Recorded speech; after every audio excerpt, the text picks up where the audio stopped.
CM Najeeb, മാമയുടെ കുടുംബാംഗങ്ങൾ, ഇവിടെ എത്തിച്ചേർന്നിട്ടുള്ള മാധ്യമ പ്രവർത്തകർ, കോഴിക്കോടിൻ്റെ സാംസ്കാരിക രംഗത്ത് എക്കാലത്തും നാടിനു വേണ്ടി നിലകൊള്ളുന്ന ബഹുമാന്യരായ പൊതുപ്രവർത്തകരെ, സുഹൃത്തുക്കളെ, മാമി കേസ് വസ്തുനിഷ്ഠമായി ഇവിടെ വിവരിക്കപ്പെടുകയുണ്ടായി. അത് അവസാനിപ്പിച്ചെടുത്ത് തുടങ്ങാം എന്ന് ഞാൻ ഉദ്ദേശിക്കുകയാണ്. ഏറ്റവും അവസാനമായി ബക്കർ പറഞ്ഞു വെച്ചത് ആഴ്ചകൾക്ക് മുമ്പ്, 1.5 ആഴ്ച മുമ്പ്, ഇടതുപക്ഷ ജനാധിപത്യ മുന്നണിയുടെ കൺവീനറായ TP രാമകൃഷ്ണൻ MLA-ക്കും CPM-ൻ്റെ ജില്ലാ സെക്രട്ടറിക്കും മുൻ MP ഇളമരം കരീം അവറുകൾക്കും, അതുപോലെ തന്നെ മന്ത്രി മുഹമ്മദ് റിയാസ്, ബഹുമാനപ്പെട്ട മുഖ്യമന്ത്രി തുടങ്ങിയ എല്ലാവർക്കും ഒരു കത്ത് കൊടുത്തു. ബക്കർ പറഞ്ഞതിൻ്റെ അവസാനം ഞാൻ പറയുന്നത്, ഒരാഴ്ച മുമ്പത്തെ കാര്യം അല്ലെങ്കിൽ 2 ആഴ്ച മുമ്പത്തെ കാര്യം. ആവശ്യം SIT രൂപീകരിച്ചതിന് ശേഷം മലപ്പുറം ക്രൈംബ്രാഞ്ച് SP ആയിരുന്ന വിക്രമിനായിരുന്നു കോഴിക്കോടിൻ്റെയും കൂടി ചാർജ്. അദ്ദേഹമാണ് 3 ദിവസം കേസ് SIT-യുടെ കീഴിൽ അന്വേഷിക്കുന്നത്. ആ കേസന്വേഷണത്തിൽ ഇവരെല്ലാവരും, മാമയുടെ ഭാര്യയും മക്കളും, ഇതുമായി ബന്ധപ്പെട്ട് പ്രവർത്തിക്കുന്ന അവരുടെ ബന്ധുക്കളും ഈ ആക്ഷൻ കമ്മിറ്റിയും ഒക്കെ നല്ല സാറ്റിസ്ഫൈഡ് ആയിരുന്നു. ആ സമയത്താണ് അദ്ദേഹത്തെ പെട്ടെന്ന് തിരുവനന്തപുരത്തേക്ക്, പോലീസിൽ നിന്ന് നേരെ എക്സൈസ് ഡിപ്പാർട്ട്മെൻറ്റിലേക്കാണ്. അത് ആ അന്വേഷണ ഉദ്യോഗസ്ഥൻ്റെ മികവിനെക്കുറിച്ച് ഇൻ്റർനെറ്റിൽ കയറി നോക്കിയാൽ നിങ്ങൾക്ക് കാണാൻ കഴിയും. അപ്പോൾ നിങ്ങൾക്ക് മനസ്സിലാവും എന്തുകൊണ്ടാണ് അദ്ദേഹത്തെ പൊടുന്നനെ മാറ്റിയതെന്ന്. അപ്പോൾ ഞാനാണ് ആദ്യം കത്ത് കൊടുക്കുന്നത്. ഞാനന്ന് ട്രിവാൻഡ്രത്തുണ്ട്. ക്രൈംബ്രാഞ്ച് ADGP-ക്ക് ഞാൻ നേരിൽ പോയി കൊടുത്തതാണ്. ഈ ഉദ്യോഗസ്ഥനെ തന്നെ ഈ അന്വേഷണം പൂർത്തിയാക്കാൻ, കണ്ടിന്യൂ ചെയ്യാൻ അനുവദിക്കണം. ട്രാൻസ്ഫർ അവിടെ നിന്നോട്ടെ. ഇവിടെ അഡീഷണൽ ചാർജ് കൊടുത്തുകൊണ്ട് അദ്ദേഹത്തെ മാമി കേസ് ഇൻവെസ്റ്റിഗേറ്റ് ചെയ്യിക്കാൻ തീരുമാനമെടുക്കണം എന്ന് പറഞ്ഞു. ഞാൻ ക്രൈംബ്രാഞ്ച് ADGP-യുടെ ഓഫീസിലിരുന്ന് ഏകദേശം ഒരു 15-20 മിനിറ്റ് ഇരുന്നു. ഇത് റെക്കമെൻഡ് ചെയ്തുകൊണ്ട് എൻ്റെ കൺമുമ്പിൽ സ്റ്റെനോഗ്രാഫറെ വിളിച്ച് ഇത് DGP-ക്ക് റെക്കമെൻഡ് ചെയ്തുകൊണ്ട് എൻ്റെ കൺമുമ്പിൽ നിന്ന് മെയിൽ DGP-ക്ക് കൊടുത്തിട്ടാണ് ഞാൻ ഈ പറയുന്ന ADGP ക്രൈംബ്രാഞ്ചിൻ്റെ ഓഫീസിൽ നിന്ന് ഇറങ്ങുന്നത്. ഒരു 15-20 മിനിറ്റ്. അത് കഴിഞ്ഞ് ഈ പറയുന്ന കത്തുകളൊക്കെ എല്ലാവരും കൊടുത്തു. ഞാൻ വീണ്ടും ബന്ധപ്പെട്ടു, വീണ്ടും മുഖ്യമന്ത്രിക്ക് കത്ത് കൊടുത്തു. ഈ നിമിഷം വരെ അങ്ങനൊരു ഓർഡർ ഇറങ്ങിയിട്ടില്ല.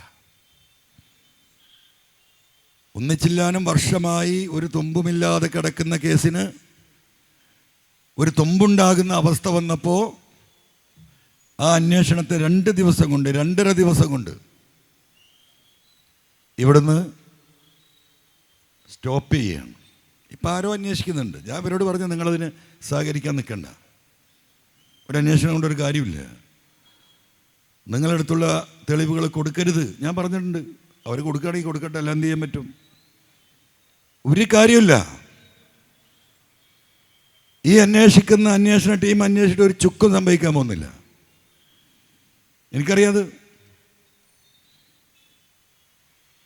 പണത്തിൻ്റെ മുകളിൽ പരുന്തും പറക്കൂല എന്ന് നമ്മൾ കേട്ടിട്ടുണ്ടല്ലോ. ഇവിടെ എന്താ സ്ഥിതി അറിയാം നിങ്ങൾ? ADGP-യുടെ മുകളിൽ ഒരു പരുന്തും പറക്കൂല, അജിത് കുമാറിൻ്റെ മുകളിൽ.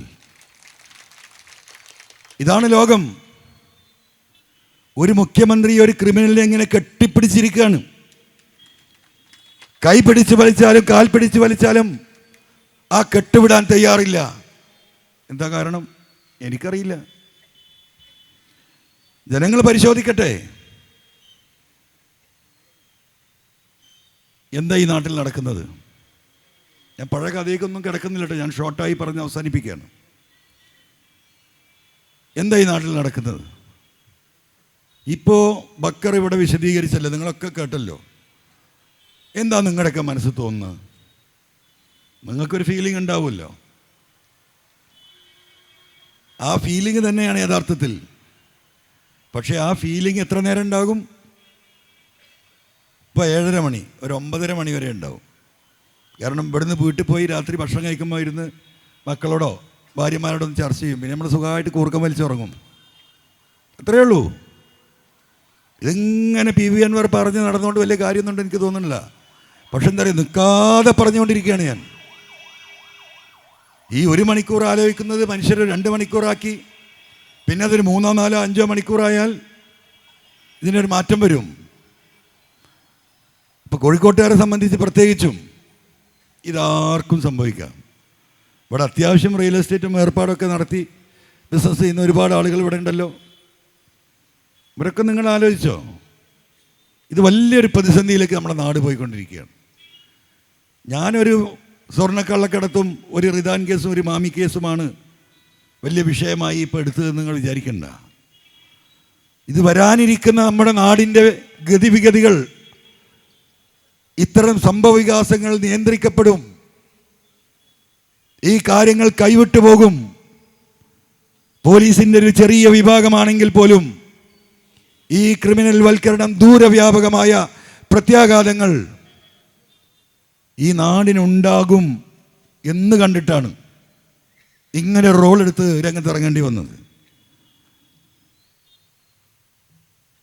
അപ്പോൾ നിങ്ങളാണത് മനസ്സിലാക്കേണ്ടത്.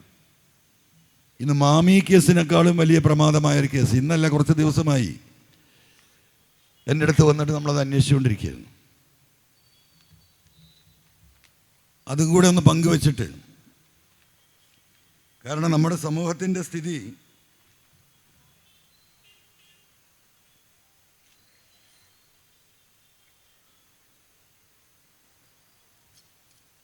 കണ്ണും ചെവിയൊക്കെ പോയിട്ടുണ്ട്, അതാ പ്രശ്നം.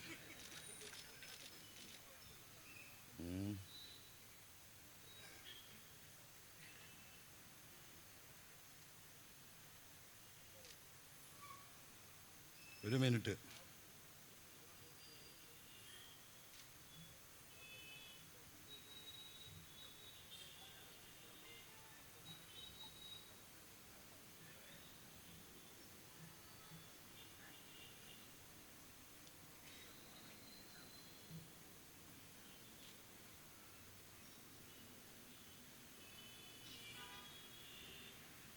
ഇത് ഒരു 3-4 വർഷങ്ങൾക്ക് മുമ്പ് നമ്മുടെ വടകരയിൽ പാനൂരിൽ 17 വയസ്സുള്ള ഒരു ആഷിർ എന്ന് പറഞ്ഞ കുട്ടി മയക്കുമരുന്ന് ലോബിക്ക് അടിമപ്പെട്ട് അവരിൽ നിന്ന് ആ കുടുംബം ആ കുട്ടിയെ മോചിപ്പിച്ച് കൗൺസിലിംഗ് നൽകി. രണ്ടാമത് അവൻ കോളേജിലേക്ക് പോകാൻ തുടങ്ങി. ഈ തുടങ്ങിയ സമയത്ത് മുമ്പ് ഇവനെ ഇതിന് പ്രേരിപ്പിച്ച കള്ളക്കടത്ത് സംഘവുമായി ചില കാര്യങ്ങൾ കുട്ടികളുമായി പങ്കുവച്ചു. പിന്നെ ആ കുട്ടിയെ കൊന്ന് വിഷം കൊടുത്ത് പകുതി മയ്യത്താക്കി കൊണ്ടിട്ട് ആശുപത്രിയിൽ മരിക്കുന്ന ഒരു സംഭവമാണ് വടകര പാനൂരിലാണ്. ഞാൻ കഴിഞ്ഞ 2-3 ആഴ്ചയായി അതിൻ്റെ ഡീറ്റെയിൽസ് എടുത്തുകൊണ്ടിരുന്നതാണ്. അപ്പോൾ ഈ സമൂഹം നിങ്ങളത് കേൾക്കേണ്ടതുണ്ട്, പ്രത്യേകിച്ചും ഇത് കോഴിക്കോടായതുകൊണ്ട്.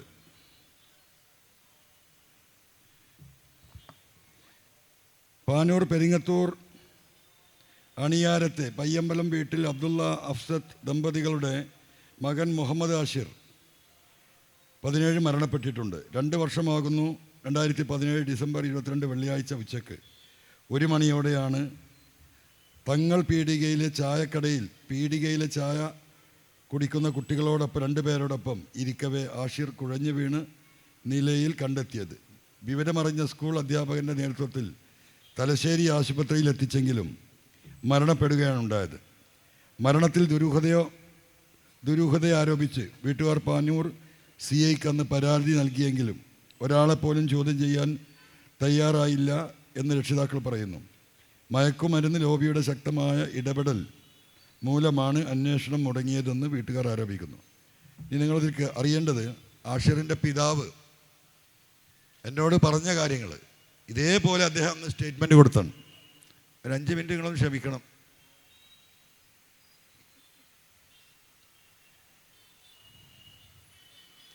മരിക്കുന്നതിന് ഏതാനും മാസം മുമ്പ് ആഷിറിനെ തലശ്ശേരിയിലെ ഒരു മനോരോഗ കൗൺസിലറെ കാണിച്ചിരുന്നു.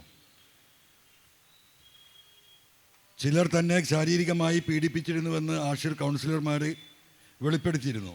ഈ വെളിപ്പെടുത്തലിൻ്റെ അടിസ്ഥാനത്തിൽ അണിയാരത്തെ കോഴിക്കടയിൽ ജോലി ചെയ്തിരുന്ന വയനാട് സ്വദേശിയായ ഒരാളെ പിടികൂടുകയും 50 ദിവസത്തിലധികം റിമാൻഡ് ചെയ്യുകയും ചെയ്തിരുന്നു. എന്നാൽ ആഷിർ വെളിപ്പെടുത്തിയ ചിലർ രാഷ്ട്രീയ സ്വാധീനത്താൽ രക്ഷപ്പെടുകയായിരുന്നു. കൗൺസിലിങ്ങിന് ശേഷം ആഷിറിനെ സ്കൂളിലേക്ക് തൻ്റെ ഓട്ടോയിൽ കൊണ്ടുവിടലാണ് പിതാവ്. അതിനുശേഷം തൻ്റെ ഓട്ടോറിക്ഷ രാത്രികാലങ്ങളിൽ നിരവധി തവണ അജ്ഞാത സംഘം കേടുവരുത്തിയിരുന്നു. ഇത് ഇപ്പോഴും തുടരുന്നുണ്ട്. മരിക്കുന്ന ദിവസം ഉച്ചയ്ക്ക് 12:30 സ്കൂൾ ഉച്ചയൂണിന് വിട്ട ശേഷം 2 സുഹൃത്തുക്കളോടൊപ്പം ആഷിർ തങ്ങൾ പീടികയിൽ നിന്ന് പാനൂർ ബസ് സ്റ്റാൻഡിൽ ബസ് കയറി. സ്റ്റാൻഡിലെത്തിയ ആഷിർ അജ്ഞാതനായ ഒരാളോടൊപ്പം പാനൂർ ജുമാ മസ്ജിദ് ഖബർസ്ഥാനിൽ പോയി സ്റ്റാൻഡിൽ തിരിച്ചെത്തി. 1 മണിയോടെ ഖബർസ്ഥാനിൽ ഈ കുട്ടീനെ ഇയാൾ കൊണ്ടുപോകുന്നത്, ഖബർസ്ഥാൻ എന്ന് പറഞ്ഞാൽ കാടാണ്, ഈ പാനൂരിൽ വലിയ ഫോറസ്റ്റ് മാതിരി കിടക്കുന്ന ഖബർസ്ഥാനാണ്. അങ്ങോട്ട് ഈ കുട്ടിയെ കൊണ്ടുപോകുന്നത് കണ്ടവരുണ്ട്. ഖബർസ്ഥാനിൽ പോയി സ്റ്റാൻഡിൽ തിരിച്ചെത്തി. 1 മണിയോടെ സുഹൃത്തുക്കളോടൊപ്പം ചുവന്ന കാറിൽ ഈ അജ്ഞാതൻ അവശനിലയിലായ ആഷിറിനെ തങ്ങൾ പീടികയിൽ ഇറക്കി വിടുകയായിരുന്നു. സുഹൃത്തുക്കളായ 2 പേരോടൊപ്പം സമീപത്തെ ചായക്കടയിൽ ഇരുന്നപ്പോൾ ആഷിർ കുഴഞ്ഞു വീഴാണ്.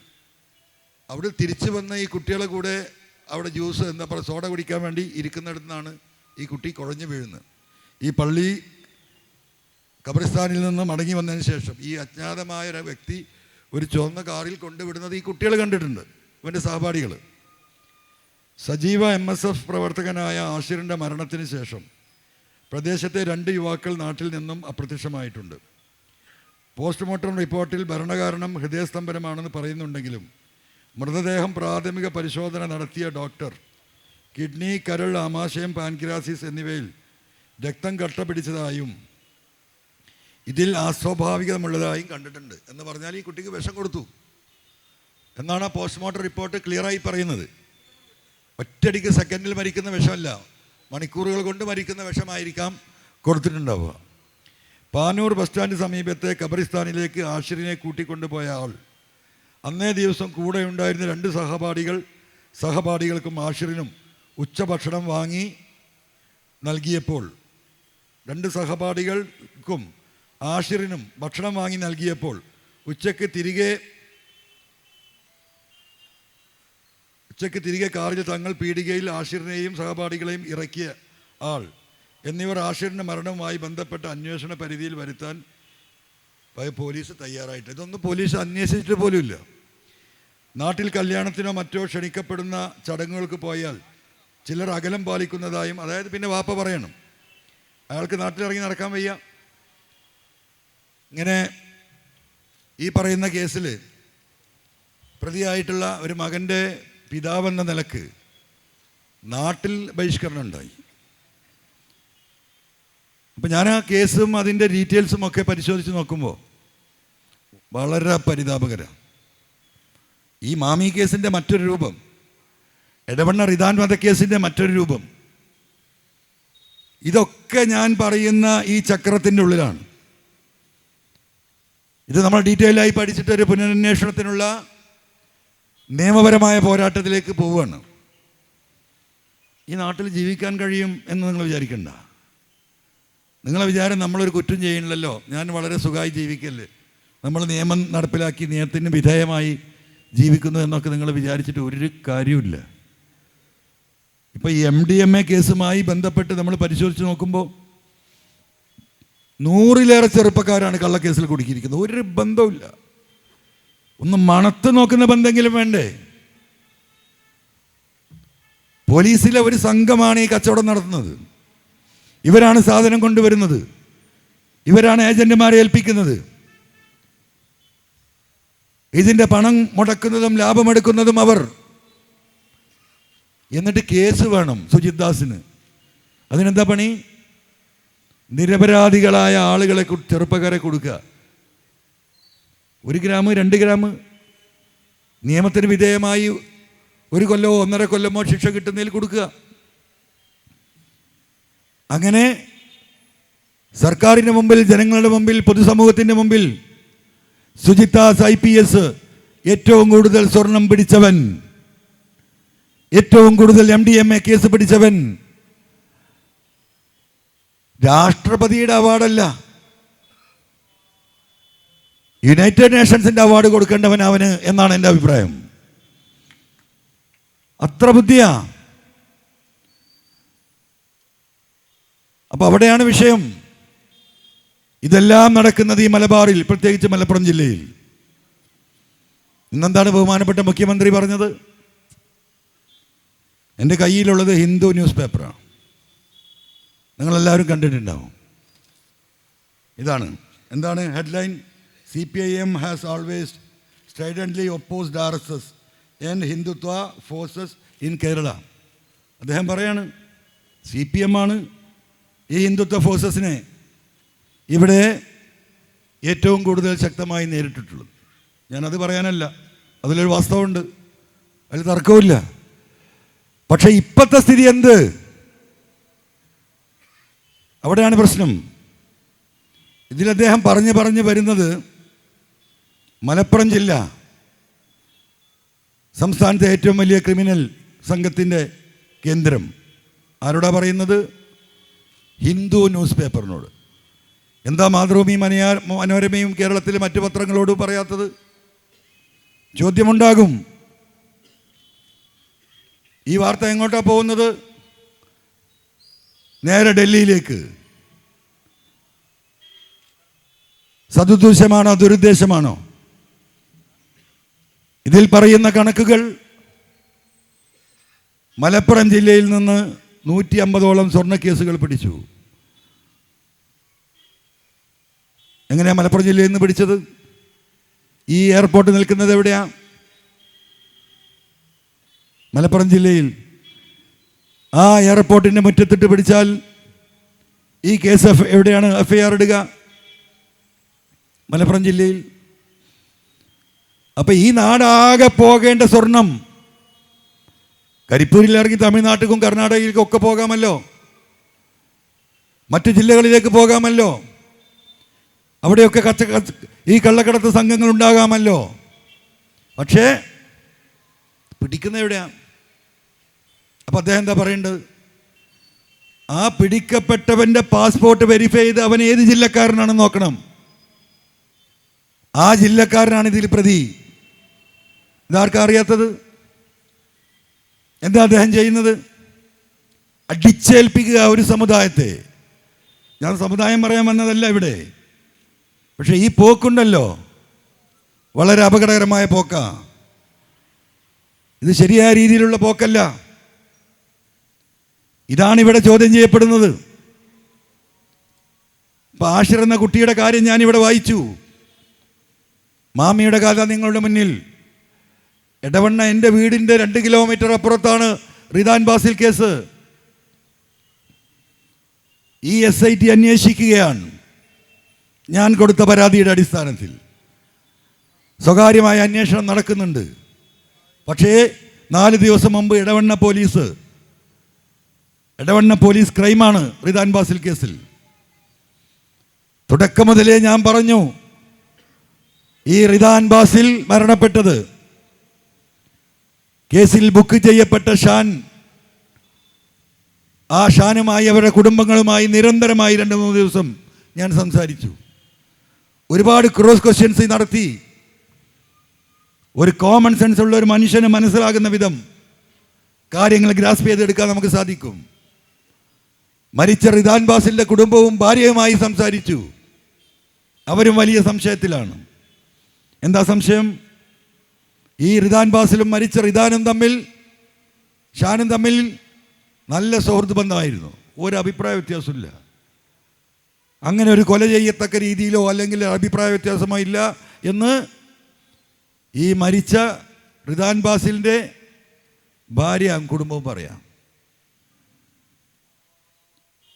കൊല ചെയ്യപ്പെട്ടു എന്ന് പറയുന്ന കുടുംബം തെളിവനുസരിച്ച് ആ രാത്രിയിലെ വൈകുന്നേരം 7 മണി തൊട്ട് പിറ്റേ ദിവസം പെരുന്നാളാണ്. ആ പെരുന്നാളിൻ്റെ തലേ ദിവസത്തെ രാത്രിയിലെ കാര്യങ്ങൾ ഓരോന്ന് വിവരിക്കുന്നു. ഭർത്താവിനെ കാണാതെ സുഹൃത്തായ ഷാന് ഭാര്യ വിളിക്കുന്നു പലതവണ.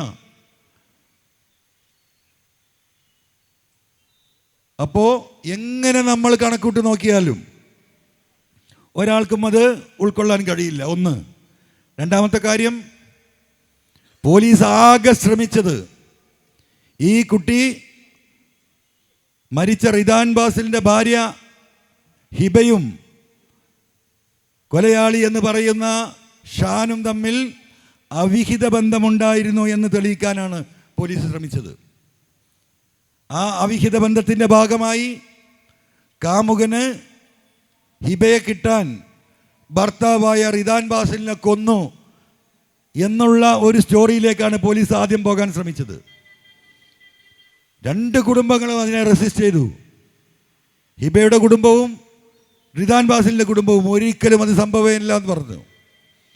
ഭർത്താവ് മരിച്ച ഈ പെൺകുട്ടിയെ രണ്ടാമത്തെ ദിവസം പോലീസ് സ്റ്റേഷനിൽ കൊണ്ട് ഭീഷണിപ്പെടുത്തി. മൂന്നാമത്തെ ദിവസം അതിഭീകരമായി ഈ പെൺകുട്ടിയെ ഭീഷണിപ്പെടുത്തി മർദ്ദിച്ചു. മുടി പിടിച്ച് വലിച്ചു. ഷൂ ഇട്ട് വിരലിൻ്റെ മകളിൽ കയറിയിരുന്നു. കൂർത്ത പെൻസിൽ കൊണ്ട് ഈ ഭാഗത്തിട്ടിടിച്ചു. ഒറ്റ ആവശ്യം, ഇവനുമായി അവിഹിത ബന്ധമുണ്ട് എന്ന് ഈ പെൺകുട്ടി സമ്മതിച്ചു കൊടുക്കണം. 3.5 ദിവസം ക്രൂരമായി മർദ്ദനത്തിനിരയായി ഈ ഷാൻ. ഒരു പുരുഷനെ എങ്ങനെയൊക്കെ മർദ്ദിക്കാമോ അങ്ങനെയൊക്കെ മർദ്ദിച്ചിട്ടുണ്ട്. പക്ഷെ അവനും സമ്മതിച്ചില്ല. നിങ്ങൾ എന്ത് പറഞ്ഞോ അത് സമ്മതിക്കാം. അതുമാത്രം ഈ അവിഹിത ബന്ധം സമ്മതിച്ചു കൊടുത്തില്ല. എന്നിട്ടൊരു 4 വരി കള്ളക്കഥയുണ്ടാക്കി. ഈ റിദാൻ ബാസിൽ ഇവൻ ചെയ്തിരുന്ന ബിസിനസ്സിൽ, ഷാനിൻ്റെ മുതലാളി ചെയ്തിരുന്ന ബിസിനസ്സിൽ ആ പങ്കാളിത്തത്തിൽ നിന്ന് ഇവനെ ഒഴിവാക്കിയാൻ റിദാൻ ഇടപെട്ടു എന്നൊരു കള്ളക്കഥ ഉണ്ടാക്കിയിട്ടാണ് കേസ് കൊടുത്തത്. ബഹുമാനപ്പെട്ട മുഖ്യമന്ത്രിയോട് ഈ കാര്യങ്ങൾ പൂർണ്ണമായി ഞാൻ വിശദീകരിച്ചു, എഴുതി കൊടുത്തു. ഈ അന്വേഷണത്തിൻ്റെ ഭാഗമായി അത് വന്നു. SIT അന്വേഷിച്ചുകൊണ്ടിരിക്കുമ്പോഴാണ് 4 ദിവസം മുമ്പ് എടവണ്ണ പോലീസ് മഞ്ചേരി കോടതിയിൽ ഒരു പെറ്റീഷൻ ഇടുകയാണ്. എന്താ പെറ്റീഷൻ? ഇത് വിചാരണ സ്റ്റേജിലാണ്. വിചാരണ നിർത്തിവെച്ച് ഞങ്ങൾക്കിത് വീണ്ടും പുനരന്വേഷണം എടവണ്ണ പോലീസിന് നൽകണം. കാരണം റിദാൻ ബാസിലിൻ്റെ ഫോണുമായി ബന്ധപ്പെട്ട് ചില സൂചനകൾ കിട്ടിയിട്ടുണ്ട്. കോടതി അനുവദിക്കും, സ്വാഭാവികമാണ്. അപ്പോൾ വീണ്ടും ഈ കേസ് തേച്ച് മാച്ച് കളഞ്ഞ അതേ പോലീസിന് തന്നെ വീണ്ടും അത് കൈമാറി.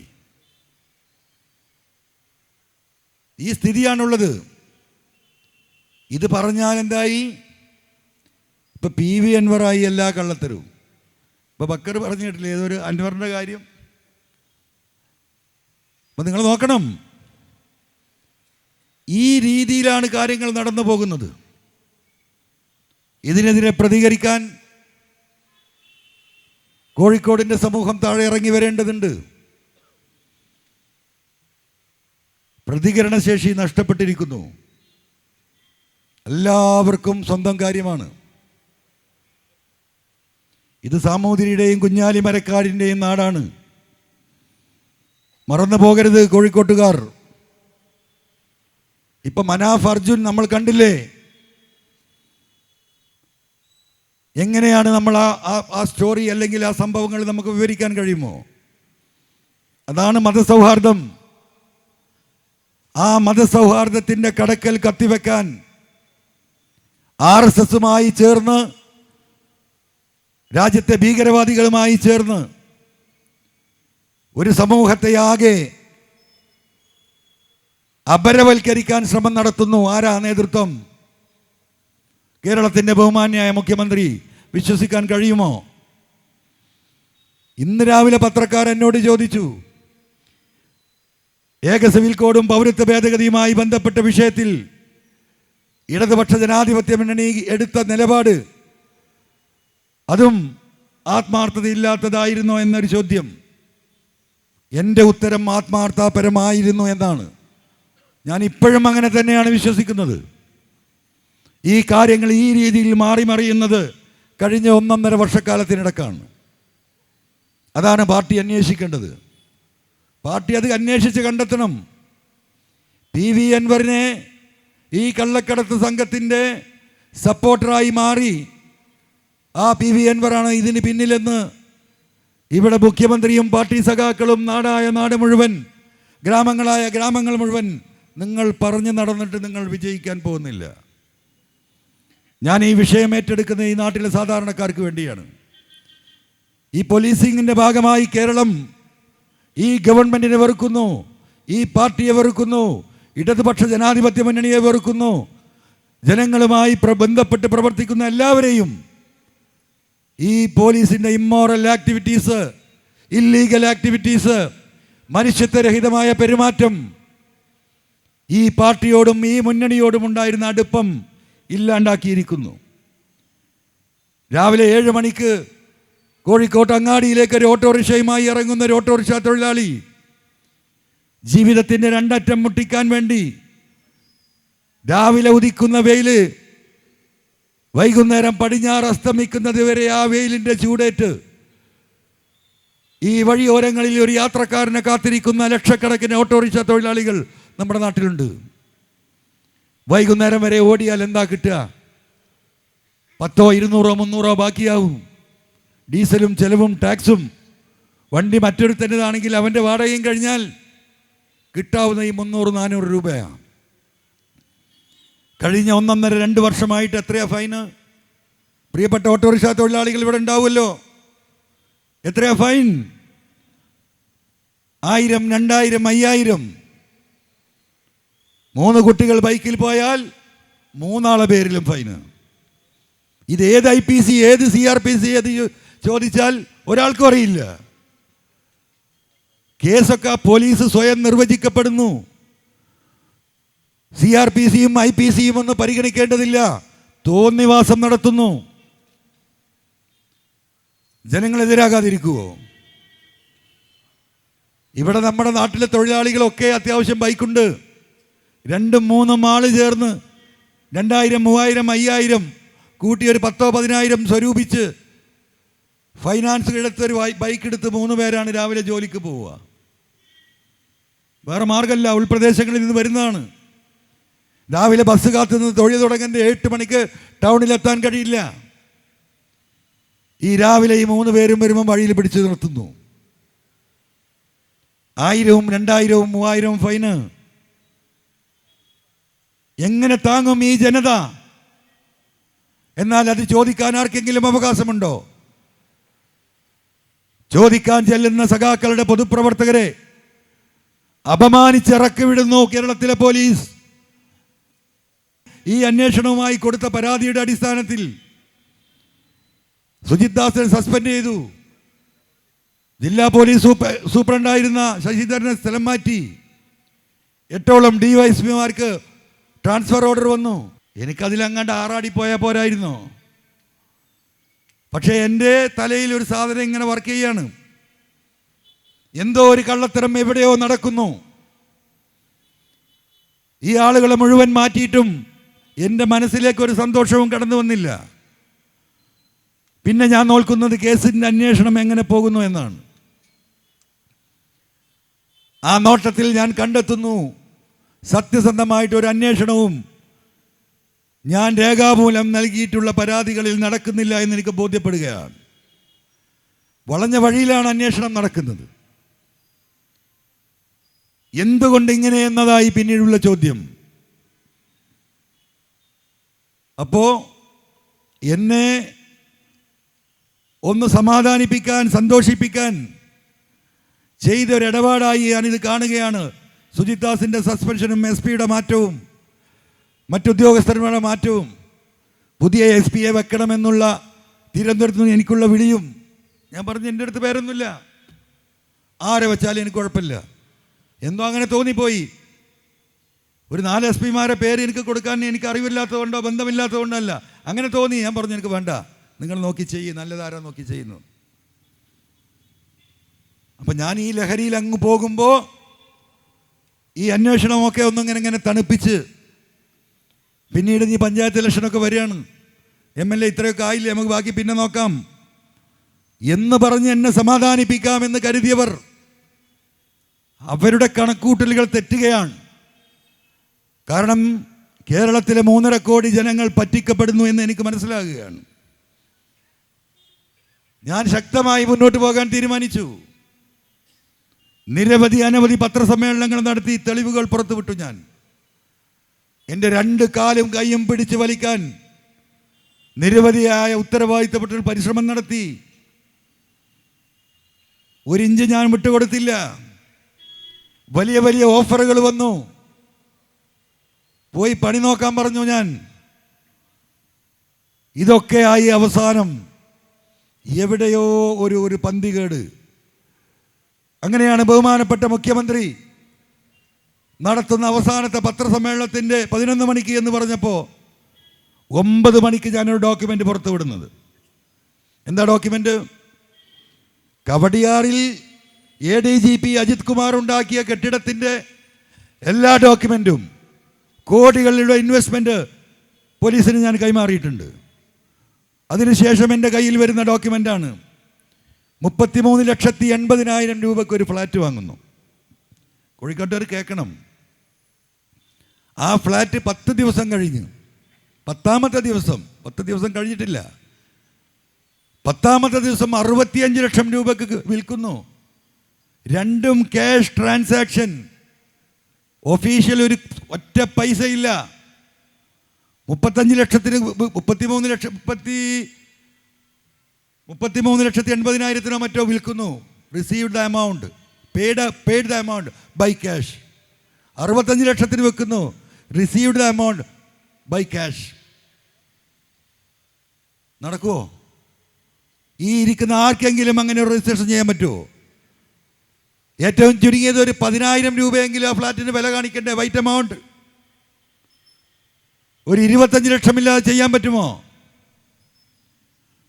35 ലക്ഷത്തിന് ഈ 33 ലക്ഷത്തിൽ ചില്ലാനത്തിന് ഇത് വാങ്ങുമ്പോൾ തിരുവനന്തപുരത്ത് അന്നത്തെ ഫ്ലാറ്റിൻ്റെ വില 60-70 ലക്ഷമാണ്.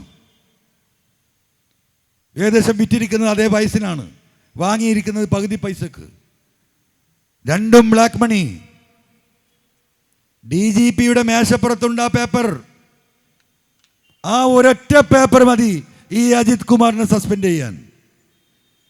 ഈ കള്ളപ്പണ ഉപയോഗം, ഈ RT രജിസ്റ്റർ ഓഫീസിൽ നടത്തിയ അധികാര ദുർവിനിയോഗം, ഈ പോലീസ് ഉദ്യോഗസ്ഥനെ ഭയപ്പെട്ടിട്ടല്ലേ ആ രജിസ്ട്രേഷൻ അതോറിറ്റി അങ്ങനെ ഒരു ആധാരം നടത്തി കൊടുക്കുന്നത്? ചെയ്തോ? ഈ നിമിഷം വരെ ചെയ്തോ? കാരണം മറ്റതൊക്കെ അന്വേഷിക്കണം. മാമിൻ്റെത് കുറേ അന്വേഷിക്കണം, റിദാൻ ബാസിൽ അന്വേഷിക്കണം, ഈ കള്ളക്കടത്ത് സംഘത്തിൻ്റെ വിശദമായ അന്വേഷണം നടത്തണം. ഒരന്വേഷണവും നടത്തണ്ട. ഈ ഡോക്യുമെൻ്റ് പരിശോധിച്ചാൽ മതി. ആ രജിസ്റ്റർ ഓഫീസിൽ ഒരു പോലീസുകാരനെ വിട്ട് അതിൻ്റെ ഡീറ്റെയിൽസ് എടുത്താൽ മതി. BV അൻവർ കൊടുത്തത് ശരിയാണോ എന്ന് മാത്രമുള്ള പരിശോധന മതി. അപ്പം എന്താക്കി? അതിന് 6 മാസം. എന്തിന്? വിജിലൻസ് അന്വേഷണത്തിന്. സെക്രട്ടേറിയറ്റിൻ്റെയും പോലീസ് ഹെഡ്ക്വാർട്ടേഴ്സിൻ്റെയും മുറ്റത്ത് സ്ഥിതി ചെയ്യുന്ന ഈ 2 കച്ചവടത്തിന്. അപ്പം ഇനി എന്താ കാത്തിരിക്കുന്നത്? ഇനിയിപ്പോൾ എന്താ മാർഗം? ഞാൻ പറഞ്ഞല്ലോ, എന്നെ സ്വാധീനിക്കാൻ ശ്രമിച്ചു. പല വഴിക്ക്, പല രീതിയിൽ പോലീസുകാരെ മാറ്റിത്തന്ന്, മറ്റ് ഓഫറുകൾ തന്ന്, പലതും. ഒന്നും നിന്നില്ല. ഇപ്പം എന്താ പണി? ഇപ്പം ഭീഷണിപ്പെടുത്തുക. അതൊന്നും നടക്കില്ല എന്ന് കണ്ടപ്പം ആ പത്രസമ്മേളനത്തിന് അതാ വരുന്നു. ഈ കള്ളക്കടത്ത് സംഘത്തിന് ഈ പോലീസുകാരുകൊണ്ട് ഭയങ്കര ബുദ്ധിമുട്ടുണ്ട്. ബഹുമാനപ്പെട്ട മുഖ്യമന്ത്രി പറയാം. അതുകൊണ്ട് ഇവരുടെ ഈ പ്രവർത്തനം അഭിനന്ദനാർഹമാണ്. കള്ളക്കടത്ത് സംഘത്തിലെ ഒരു ലോബിക്ക് ഇതുകൊണ്ട് വലിയ പ്രയാസമുണ്ട്. പോലീസിനെതിരെ ഈ ആരോപണം ഉന്നയിക്കുന്നവർ ഇതിന് പിന്നിൽ തൽപരരാണോ എന്ന് പരിശോധിക്കണം. അപ്പോൾ പത്രക്കാർ ചോദിക്കുക, അതാരാ? PV അൻവറാണോ? അതെനക്കറിയില്ല. നിങ്ങൾ ചോദിച്ചു, അതെനക്കറിയില്ല. വീണ്ടും ചോദിക്കുന്നു, എനക്കറിയില്ല. നിങ്ങൾ 2 ചിരി അല്ലേ? 2 ചിരി. അത് കഴിഞ്ഞു. പിന്നെന്താ പറയുന്നത്? ഗവർണർ എന്തോ ഒരു പരാതി കൊടുത്തിട്ട് അൻവറിൻ്റെ പേരിൽ. ഏത് ഫോണേ? ഇതൊക്കെ കേട്ട് ഞാനിങ്ങനെ മുട്ടുംകാല് വിറച്ചിട്ട് ഞാൻ അവിടുന്ന് തടിയെടുക്കുന്ന മുമ്പ് വിചാരിച്ചത്. ഞാൻ ഏത് വാപ്പാൻ്റെ മോനാ എവിടുന്നാ വരുന്നതെന്നുള്ളത് അദ്ദേഹം മനസ്സിലാക്കിയിട്ടില്ല. മനസ്സിലായോ? ഇനി ഞാനൊരു മലപ്പുറത്തുകാരനാണ് നിങ്ങൾ പൂർണ്ണമായും വിചാരിക്കണ്ടേ. ഞാൻ പകുതി കോഴിക്കോടാ. എൻ്റെ ഉമ്മ ചെറുവാടിയാ, കൊളക്കാടനാണ് എൻ്റെ ഒരു ഭാഗം രക്തം, ഒരു ഭാഗം പുത്തൻ വീട്ടിലാ. അപ്പം ഞാൻ പറഞ്ഞു വരുന്നത്, ഈ രീതിയിൽ കാര്യങ്ങൾ പോവുകയാണ്. അപ്പം ഇന്ന് ഹിന്ദുവിനാണ് മുപ്പത് കൊടുക്കുന്നത്. ഇതിലപ്പുറം തെളിവ് ഞാൻ എന്താ വേണ്ടത് സഹോദരന്മാരെ? ഒരു കോമൺ സെൻസ്. ഇത് എങ്ങോട്ടുള്ള റിപ്പോർട്ടാണ്? ഇത് എങ്ങോട്ടുള്ള പത്രവാർത്തയാണ്? അപ്പം എനിക്ക് പ്രിയപ്പെട്ട ഇതിൻ്റെ പിന്നിൽ നിൽക്കുന്ന സഖാക്കളോട് പറയാനുള്ളത്, ഞാൻ നിങ്ങൾക്ക് വേണ്ടി, ജനങ്ങൾക്ക് വേണ്ടി ഇറങ്ങിയതാണ്. മനസ്സിലായില്ലേ? അപ്പോൾ ഇതിൽ രാഷ്ട്രീയമൊന്നുമില്ല. ഇവിടെ ഈ വിഷയങ്ങളൊന്നും തെളിയില്ല. കാരണം എന്താ? ഒന്നും തെളിയില്ല. ഈ നെക്സസ്, ഞാൻ പറയുന്ന ആ നെക്സസ് ഉണ്ടല്ലോ, അതാണ് ഇതിൻ്റെ മുഴുവൻ കാരണം. നിങ്ങൾ ഓരോരുത്തരും ആലോചിക്കണം. നാം വിളിക്കുന്ന പാർട്ടിക്ക് സിന്ദാബാദ് വിളിക്കുന്ന നേതാക്കന്മാർ, നിങ്ങൾ സത്യസന്ധമായ ഒരു കേസിൽ ഇടപെട്ടിട്ട് നിങ്ങൾ പരാജയപ്പെട്ടിട്ടുണ്ടെങ്കിൽ നിങ്ങൾക്ക് ബോധ്യപ്പെട്ടിട്ടുണ്ടാവും ഇതൊരു നെക്സസിൻ്റെ ഭാഗമാണ്. ഇപ്പം ഈ കോഴിക്കോട്ട് അങ്ങാടിയിൽ 2-3 കേസ് എൻ്റെ അടുത്ത് വന്നിട്ടുണ്ട്. എന്താ കേസ്? സാമ്പത്തിക തർക്കം. അപ്പം ഇങ്ങനെ നമ്മുടെ സഖാക്കൾ വഴി അല്ലെങ്കിൽ സുഹൃത്തുക്കൾ വഴി വരും. ഒരു കേസ് വളരെ പ്രമാദമായ കേസാണ്. ആളെ പേര് പറയാതെ തന്നെ നിങ്ങൾക്ക് മനസ്സിലാവും. 10-20 ഷോപ്പുള്ള, ടെക്സ്റ്റൈൽ ഷോപ്പുള്ള ഒരു വ്യക്തി മാനേജറെ പാർട്ട്ണറാക്കി വെക്കുന്നു. പണം മുടക്കിയവൻ നാട് മുഴുവൻ നടന്ന് സാധനങ്ങൾ വാങ്ങുന്നതിൽ കോൺസെൻട്രേറ്റ് ചെയ്യാണ്. നാട്ടിൽ വരും പിന്നെയും പോവും, നാട്ടിൽ വരും പിന്നെയും ഓടും. ഗുജറാത്ത്, രാജസ്ഥാൻ, ഡൽഹി, ചൈന, ഇങ്ങനെ പോകുമ്പോൾ ചില കച്ചവടത്തിലൊക്കെ ഒരു ഷെയർ കൊടുത്തിരുന്നു, 5%, 10%. അവിചാരിതമായി മേശൻ്റെ വലിപ്പിൽ നിന്ന് ഇതിൻ്റെ ഉടമസ്ഥൻ ഒരു കമ്പനിയുടെ ട്രാൻസ്ഫർ, ഒരു കച്ചവട സ്ഥാപനത്തിൻ്റെ 50% ട്രാൻസ്ഫർ ചെയ്തതായിട്ട് കാണുകയാണ്. നോക്കുമ്പം ഉടമസ്ഥൻ്റെ കള്ളൊപ്പാണ്. ROCയിൽ അന്വേഷിച്ചപ്പം ഇത് മാത്രമല്ല, 5-6 കമ്പനി മാറ്റിയാണ് കള്ളൊപ്പിട്ടിട്ട്. ഇത് പരാതിയാവുന്നു, പോലീസിനെ പോകുന്നു. പോലീസ് അന്വേഷണം എവിടെ എത്തുന്നില്ല. അങ്ങനെ ഇതിൽ മഞ്ചേരിയിൽ ഉള്ളൊരു സുഹൃത്തുണ്ട്, അദ്ദേഹം എൻ്റെ അടുത്ത് വരുന്നു. ഇങ്ങനെയാണ് വിഷയങ്ങൾ പറയുന്നു, ഡോക്യുമെൻറ്റ്സ് തരുന്നു. നമ്മളത് വക്കീലിനെ കൊടുത്ത് പരിശോധിക്കാൻ ഏർപ്പാട് ചെയ്യുന്നു. പരിശോധിച്ചപ്പോൾ വക്കീൽ പറഞ്ഞു, അനൂറാക്ക് അത് ശരിയാണ്, ഇത് മുഴുവൻ ബോഗസ് ഡോക്യുമെൻ്റാണ്. ഞാൻ പറഞ്ഞു, ഞാനൊരു കത്ത് തരാം, മോഹനൻ മാഷെ പോയി കാണണം. അപ്പോൾ എന്നോട് പറഞ്ഞു, മോഹനൻ മാഷ അടുത്ത് നിങ്ങളും കൂടെ ഒന്ന് വരണം, ഇത് അത്രയും സീരിയസ് ആണ്, പോലീസ് നീങ്ങുന്നില്ല, ഞങ്ങളെ കൊടുക്കാനാണ് ശ്രമം. അങ്ങനെ മോഹനൻ മാഷ അടുത്ത് വന്നു, ഞാനും വന്നു. മോഹനൻ മാഷ് പഠിച്ച പണി 18 നോക്കി. ഈ സത്യത്തിനൊപ്പം നിന്നുകൊണ്ട് അനങ്ങിയില്ല. അപ്പോൾ അവസാനം ഈ വ്യക്തി എന്നോട് പറയാണ്, ഇത് തിരുവനന്തപുരത്താണ്, പി ശശി ഇതിൽ ഇടപെടുന്നുണ്ട് എന്നുള്ളൊരു വിവരമാണ് പോലീസ് ഓഫീസർമാർ പറഞ്ഞത്. അങ്ങനെ ഞാൻ തിരുവനന്തപുരത്തുള്ള ദിവസം ഈ വ്യക്തിയോട് അങ്ങോട്ട് വരാൻ പറയുന്നു. പി ശശിയെ കാണുന്നു, കാര്യങ്ങൾ വിശദീകരിക്കുന്നു. ഞാൻ പി ശശിയുടെ മുഖത്ത് നോക്കിയിട്ട് ഞാൻ സ്നേഹത്തോടെ പറഞ്ഞു, ശശിയേട്ടാ, ഇവർക്ക് ഇങ്ങനൊരു സംശയമുണ്ട്, നിങ്ങൾ ഇടപെട്ടിട്ടാണ് പോലീസ് ഈ അനങ്ങാപ്പാറ നയം സ്വീകരിക്കുന്നത് എന്ന് ഇവർക്ക് പോലീസുകാരിൽ നിന്ന് തന്നെ കിട്ടിയ വിവരമുണ്ട്. അദ്ദേഹം തരിച്ചെൻ്റെ മുഖത്തേക്ക് കുറച്ചേരം നോക്കി. എന്താണ് MLA, നമ്മൾ നീതിയുടെ ഒപ്പല്ലേ നിൽക്കുള്ളൂ എന്നാണ്. അതിവിടെ പറയൂന്നാണ്. അപ്പോൾ പുള്ളി പറഞ്ഞു, നിങ്ങൾക്ക് നീതി കിട്ടും. ആ വ്യക്തി മടങ്ങിപ്പോന്നു. വല്ലതും നടന്നോ? ഒന്നും നടന്നില്ല. അവസാനം ഹൈക്കോടതിയെ സമീപിച്ചു, അതിന് വേണ്ട സൗകര്യങ്ങൾ ചെയ്തു കൊടുത്തു. ഇപ്പം ഈ ഡോക്യുമെൻ്റ് ഉണ്ടാക്കിയവൻ ഇപ്പോഴും ജയിലിലാണ്. കഴിഞ്ഞ ആഴ്ച മറ്റൊരു കേസിൽ, ഇതേപോലത്തെ ഒരു കേസിൽ ഇവിടെ റിമാൻഡ് കിടക്കുകയാണ്. ഇന്നലെ ജാമ്യം കിട്ടിയെന്ന് എനിക്കറിയില്ല. പരിപൂർണമായ അനീതി. ഇവിടെ കുറേ കച്ചവടക്കാരും വ്യാപാരികളൊക്കെ ഉണ്ടല്ലോ, നിങ്ങൾക്കൊക്കെ ഒരു ധാരണ ഉണ്ടാവും, എൻ്റെ പൈസ മുടക്കിയ കട, എൻ്റെ ഷോപ്പ് എൻ്റെതല്ലേ, ആരങ്ങോട്ട് കയറാന്നൊക്കെ നിങ്ങൾക്ക് തോന്നും. അങ്ങനെയൊന്നും തോന്നിയിട്ട് ഒരു കാര്യമില്ല. ഒരു സ്റ്റാമ്പ് പേപ്പർ വാങ്ങി നിങ്ങളുടെ ഒരു കള്ള ഒപ്പിട്ട് ഒരു അഗ്രിമെൻ്റ് ഉണ്ടാക്കി ഇതിൻ്റെ 50% ഷെയർ ട്രാൻസ്ഫർ നടന്നിക്കണമെന്ന് പറഞ്ഞ എഴുത്തു ഒരു ധാരണ ഉണ്ടാക്കി അത് പോലീസ് സ്റ്റേഷനിൽ കൊണ്ടുപോയി കൊടുത്താൽ നിങ്ങളെന്താ വിചാരിക്കുക? ബിൻ്റെ പീടിയല്ലേ, അത് കള്ളക്കടലാസല്ലേ, ഞാനതിൽ ഒപ്പിട്ടിട്ടില്ലല്ലോ, എനിക്കൊരു പൈസയും കിട്ടിയിട്ടില്ലല്ലോ, പിന്നെ എന്ത് പ്രശ്നം എന്നാണ് മനുഷ്യർ ധരിക്കുക. അതാണ് നീതി, അതാണ് നിയമം. പക്ഷേ അതിന് നേരെ വിപരീതമായി കേരളത്തിൽ ഒരു സ്ഥലത്തല്ല പല സ്ഥലത്തും നടന്നുകൊണ്ടിരിക്കുകയാണ്. നല്ലോണം കരുതിക്കോ നിങ്ങളൊക്കെ. ഈ രീതിയിൽ കാര്യങ്ങൾ പോവാണ്.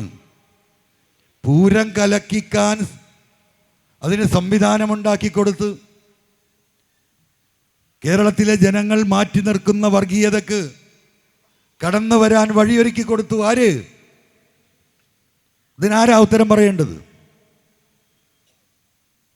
ഉത്തരം പറയുന്നവർ ഉത്തരം മുട്ടിക്കുകയാണ്, കൊഞ്ഞനം കാട്ടുകയാണ്.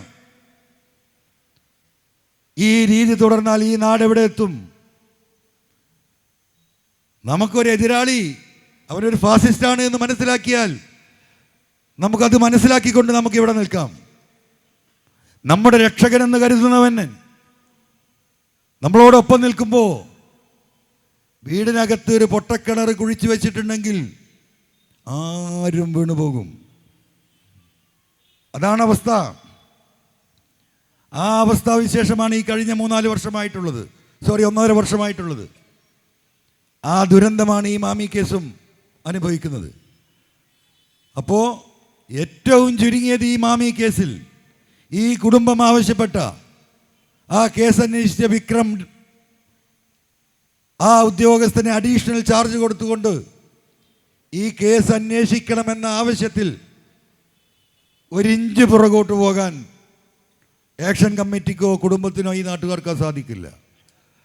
ആ വിഷയത്തിൽ ഇനിയൊരു പോരാട്ടം നടത്തേണ്ടി വന്നാൽ എനിക്കെൻ്റെ പ്രിയപ്പെട്ട നാട്ടുകാരോട്, കോഴിക്കോട്ടുകാരോട് പറയാനുള്ളത്, നിങ്ങൾ അതിൽ സഹകരിക്കണം. എന്ത് മുടക്കാണ് ഗവൺമെൻറ് ഇതിനുള്ളത്? ഇവിടുന്ന് ട്രാൻസ്ഫർ ചെയ്ത ആ ഉദ്യോഗസ്ഥനെ തിരിച്ചു കൊണ്ടുവരാൻ നമ്മൾ ആവശ്യപ്പെടുന്നില്ല. NIA അടക്കം വർക്ക് ചെയ്ത് രാഷ്ട്രപതിയുടെ അവാർഡ് വാങ്ങിയ ഏറ്റവും നല്ല ഇൻവെസ്റ്റിഗേഷൻ റിപ്പോർട്ടുള്ള ആ പോലീസ് ഉദ്യോഗസ്ഥനെ ഇതിൻ്റെ ചുമതല ഏൽപ്പിക്കണമെന്ന് പറയുന്ന വളരെ സിമ്പിളായിട്ടുള്ള ഒരു കാര്യമാണ് ഈ കുടുംബവും ഈ ജനവും ആവശ്യപ്പെടുന്നത്. എൻ്റെ മുമ്പിൽ നിന്നാണ് ക്രൈംബ്രാഞ്ച് DGP ഈ പറയുന്ന കൊടുത്ത കത്തിൻ്റെ മുകളിൽ DGPക്ക് റെക്കമെൻഡ് ചെയ്ത്. ദിവസം എത്രയായി ബക്കറയുടെ? 15 ദിവസത്തോളായി. എന്താ മുടക്ക്? ഒരു മുടക്കുമില്ല. ഒരു കടലാസിൽ ഒപ്പിട്ടാൽ മതി. എന്താ സുഹൃത്തുക്കളെ ഒപ്പിടാത്തത്? എന്താണിത് പ്രതിപക്ഷത്തിന് പറഞ്ഞിട്ടുണ്ടാവാത്തത്? നിങ്ങൾ വിശ്വസിക്കുന്ന ഒരുപാട് നേതാക്കന്മാർ ഇവിടെ ഉണ്ടല്ലോ. എന്തേ ആണത്തത്തോടു കൂടി പറയാത്തത്, ഇടപെടാത്തത്? അവിടെയാണ് വിഷയം, അവിടെയാണ് നെക്സസ്. അത് ഇനിയെങ്കിലും നിങ്ങൾ മനസ്സിലാക്കിയാൽ, ഒരു കാര്യം നിങ്ങൾ മനസ്സിലാക്കിക്കോ, ഈ ദുരന്തം കടന്നു വരുന്നതിൻ്റെ രൂപം എങ്ങനെയാണെന്നറിയോ? ഞാൻ മനസ്സിലാക്കിയത്, കൂരാക്കൂരി ഇരുട്ടാണ് ഭൂമിയിൽ, അവിടെ ഒരു കറുത്ത പാറ, ആ കറുത്ത പാറയിൽ ഒരു കറുത്ത ഉറുമ്പ് മെല്ലെ മെല്ലെ മെല്ലെ എഴിഞ്ഞു വന്നാൽ ആ പാറപ്പുറത്തിരിക്കുന്ന ഒരു മനുഷ്യനത് കാണാൻ സാധിക്കുമോ? അങ്ങനെ ആ കറുത്തിരുമ്പ് കരാളഹസ്തം പോലെ ഈ സംസ്ഥാനത്തെ വളഞ്ഞു പിടിക്കുന്നുണ്ട്. അതും ഈ നെക്സസിന്റെ ഭാഗമാണ്. അപ്പോൾ ഒന്ന് ചിന്തിക്കുക, ഒന്ന് ആലോചിക്കുക. നമ്മൾ ഓരോരുത്തരും കഴിക്കുന്നത് ഭക്ഷണം തന്നെയാണല്ലോ. ഇത്രയേ ഈ കാര്യത്തെക്കുറിച്ച് എനിക്ക് സൂചിപ്പിക്കാനുള്ളൂ. ഇതൊരു രാഷ്ട്രീയ വിശദീകരണ യോഗമല്ലാത്തത് കൊണ്ട് ഒരു രാഷ്ട്രീയ കാര്യത്തിലേക്ക് ഞാൻ കിടക്കുന്നില്ല, അത് ശരിയുമല്ല. ഇവിടെ ആക്ഷൻ കൗൺസിൽ വിളിച്ച യോഗത്തിൽ നിങ്ങളെ കണ്ട് 2 വാക്ക് സംസാരിക്കുക എന്ന സതുദ്ദേശം മാത്രമേ ഉള്ളൂ. അതുകൊണ്ട് ഈ മാമി വിഷയത്തിലും പാനൂരിൽ ആഷർ വിഷയത്തിലും ശക്തമായ നിലപാടെടുത്ത് നമ്മൾ മുന്നോട്ട് പോകാൻ പോവുകയാണ്. ആ കുടുംബത്തിന് നീതി കിട്ടേണ്ട, ഒരു പാവപ്പെട്ട കുടുംബം, ഓട്ടോറിക്ഷ ഓടിച്ച് ജീവിക്കുന്ന ഒരു മനുഷ്യൻ്റെ കുട്ടി ആ കുടുംബത്തിനുണ്ടായിരുന്ന അത്താണി ഇപ്പോഴും ആ കുടുംബത്തെ ഉപദ്രവിക്കുന്നു. ടൗണിൽ ഓട്ടോറിക്ഷ നിർത്തി അദ്ദേഹം ഒന്ന് ചായ കുടിക്കാൻ പോയാൽ ആ ഓട്ടോറിക്ഷ കാറ്റൊഴിച്ച് വിടുന്നു, പെട്രോളിൻ്റെ ടാങ്കിൻ്റെ പൈപ്പ് വലിച്ചു വിടുന്നു. ആരാണിതൊക്കെ? ഇതാണ് സ്ഥിതി. ഈ കൊള്ള സംഘത്തിന് വിഹരിക്കാൻ, അവരെ സഹായിക്കാൻ, അവർക്ക് പിന്തുണ നൽകാൻ ഈ ജനത്തിന് സംരക്ഷണമേകിൻ്റെ പോലീസിൻ്റെ ഒരു വലിയ വിഭാഗം, ഒരു ചെറിയ വിഭാഗം അവരോടൊപ്പമുണ്ട് എന്ന യാഥാർത്ഥ്യം, ആ യാഥാർത്ഥ്യത്തിൻ്റെ മുകളിലൂടെയാണ് കേരളം സഞ്ചരിക്കുന്നത്. അതിൽ നയം വ്യക്തമാക്കേണ്ടത് ബഹുമാനപ്പെട്ട മുഖ്യമന്ത്രിയാണ്. ഇനിയിപ്പോൾ 2 ദിവസം കൂടി കഴിഞ്ഞാൽ അജിത് കുമാർ സ്ഥാനത്ത് നിന്ന് മാറും. അത് കയ്യൊട്ടി ആഘോഷിക്കാനും നിൽക്കണ്ട. എന്താ മാറിയിട്ട് എന്ത് കാര്യം? അടുത്ത കസാരയിലേക്ക് കയറിയിരിക്കും. സസ്പെൻഡ് ചെയ്യാനുള്ള എല്ലാ കാര്യങ്ങളും ഞാനിപ്പോൾ ഈ കൊടുത്ത ഡോക്യുമെൻറ്റിൽ തന്നെയുണ്ട്. അതുണ്ടാകും എന്ന് നിങ്ങളാരും കരുതണ്ട. ഇവിടെ ഈ വിഷയത്തിൽ നീതി പുലരും എന്ന് ഞാനിപ്പോൾ 52%, 51% ഞാൻ സംശയിക്കുകയാണ്.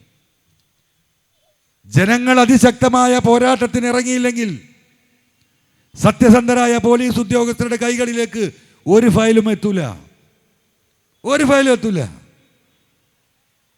സത്യസന്ധരായ കംപ്ലീറ്റ് ഓഫീസേഴ്സിനെ ഷണ്ഡീകരിച്ചിരിക്കുകയാണ് പോലീസ് ഹെഡ്ക്വാർട്ടേഴ്സിൽ. ഈ നാടിനോട്, ജനങ്ങളോട് കമ്മിറ്റ്മെൻ്റുള്ള, മനസാക്ഷിയുള്ള ഉദ്യോഗസ്ഥർ, വളരെ സീനിയറായിട്ടുള്ള ഉദ്യോഗസ്ഥർ തൊട്ട് SI റാങ്ക് വരെയുള്ള സത്യസന്ധരായ ഉദ്യോഗസ്ഥരിൽ മഹാഭൂരിപക്ഷത്തെയും ഷണ്ഡീകരിച്ച് മൂലക്കാക്കിയിരിക്കുന്നു. വിരലിലെണ്ണാവുന്ന ഈ കൊള്ള സംഘത്തിൻ്റെ ക്രിമിനലുകളുടെ കയ്യിൽ പോലീസിനെ ഇട്ട് അമ്മാനമാടുമ്പോൾ ബഹുമാനപ്പെട്ട മുഖ്യമന്ത്രി ഇതൊന്നും അറിയില്ല എന്ന മട്ടിൽ കൈമലർത്തി ഈ വിഷയം ജനങ്ങളുടെ മുന്നിലേക്ക് ഇടുന്നവരുടെ നേരെ വിരൽ ചൂണ്ടി കള്ളൻ എന്ന് വിളിക്കുന്ന അവസ്ഥാവിശേഷമാണ് നമ്മുടെ നാട്ടിൽ. അതിനെതിരെയാണ് നമ്മൾ പ്രതികരിക്കേണ്ടത്.